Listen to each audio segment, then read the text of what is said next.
Hi, in this lesson, we'll take a look at nested loops. In a previous lesson, we learned how to use for loops in our programs to repeat sequences of code a specific number of times. In this lesson, we are going to learn how we can combine for loops to create more complex programs. To get started, let's practice writing a simple for loop. Pause the video to see if you can come up with a for loop that will print out a list of numbers from 1 to 5 on the same line. Here's the implementation of that for loop. Notice that we used print instead of print line so that the numbers can all appear on the same line. We also ended the loop by using less than 6, but we could have written less than or equal to 5.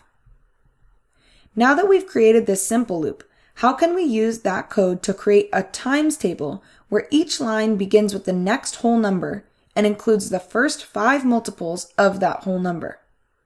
With what we know right now, we can implement this by writing 5 separate for loops that will print each line out individually. But writing out each for loop is an incredibly repetitive process. We can actually fix this issue by putting our original for loop inside of another for loop that will print out all 5 lines. Just as we had learned with if statements, putting a loop inside of another loop is called nesting. Let's take a look at the example exercise in more detail. Here we have a nested for loop that prints a 5 by 5 times table. The loop begins by initializing the line variable. Next, the for loop checks the condition of the Boolean expression to determine if the for loop should execute. Since line is less than 6, the loop will execute. The first line of code in the for loop happens to be another for loop. Now we initialize number from the inner for loop and set its value to 1. Since number is less than 6, the inner for loop now will begin to execute. The only line of code in the inner for loop is a print statement. This print statement is multiplying the value of line and number.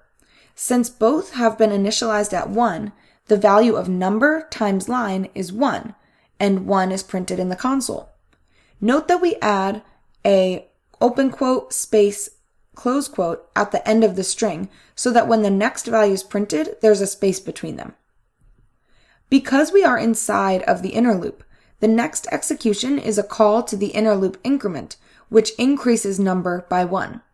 Before we can move on to the code outside the inner for loop, the inner for loop needs to complete its execution. The next step after the increment is a check of the Boolean expression. Remember, we only initialize number at the beginning of the for loop. The print statement executes again. This time, number is equal to 2, so number times line is 2 and is printed to the console. Increment is then increased again and the number is 3. The inner Boolean expression is still true, so the code executes again. Number times line is 3, so it is printed to the console. Number increments again, making it 4. The Boolean is true, so the code continues to execute. And number times line is printed to the console. Number increments, passes the Boolean expression, and prints number times line to the console. Now, number gets incremented to 6. This is where our program gets interesting. Number now does not pass the Boolean expression, and the inner for loop stops execution. Now, we exit that for loop and move to the code that directly follows the inner loop. In this case, we are adding a print line statement so that the next line of code printed to the console is on a new line. It's important to note that number now no longer exists in the scope of our program, as it was only initialized inside the inner for loop.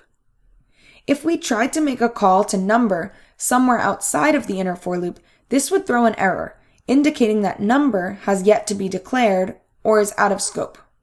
When writing nested loops, it's important to pay attention to where our variables exist in the program to avoid making errors. Now that the outer for loop has gone through all of the code within the brackets, the increment increases the value of line by 1. Since line is still less than 6, the for loop executes again. Since the first line of code in the outer for loop is another for loop, We reinitialize number and set its value to 1, and the whole process begins again. Number is less than 6, so the for loop executes. Now when we print number times line, the value of line has increased to 2, but number has returned to 1. When printed to the console, the new starting value is 2. Now that the loop is over, number is increased by 1. The Boolean expression is still true, so the loop executes again. Now, number times line is 4 and is printed to the console. Number is incremented again, passes the Boolean expression, and prints the result of number times line to the console.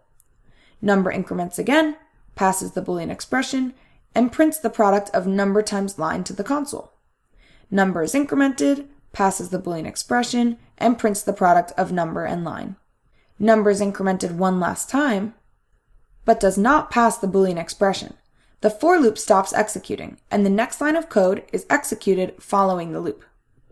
The print line statement begins a new line for the next iteration of the for loop. Now that the outer for loop has completed, it returns to the increment and increases the value of line by 1. This process repeats each time until the value of line is greater than or equal to 6. Each iteration will print the value of line and each subsequent value in the times table.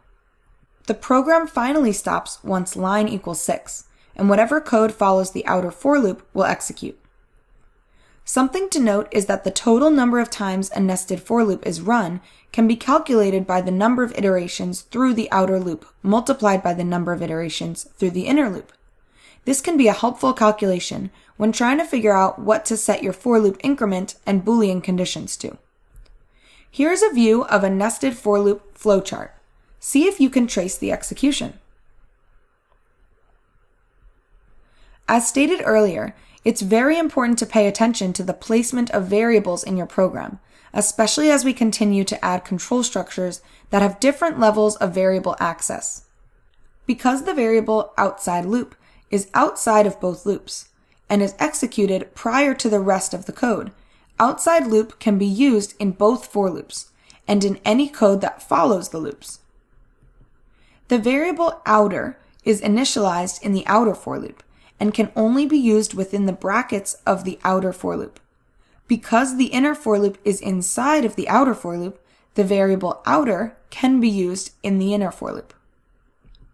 The variable inner can be used only between the brackets that enclose the inner for loop. If the variable inner is used outside of the for loop, an error will occur. These different layers of the program each have their own variables, so make sure to know where each one can be accessed. Nesting is also possible using while loops, or a combination of while loops and for loops.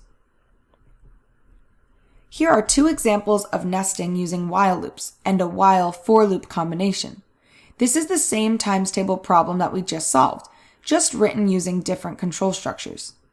You might notice that both of these examples use more lines of code than our original. As we previously discussed, because this particular problem has a specific number of iterations that we expect the program to go through, for loops are a more efficient solution than using while loops or a combination of the two. When considering which control structures to use, always think about whether the iterative process has an exact number of iterations or requires more flexibility. Now that you've learned about nested loops, it's your turn to try them out in the editor.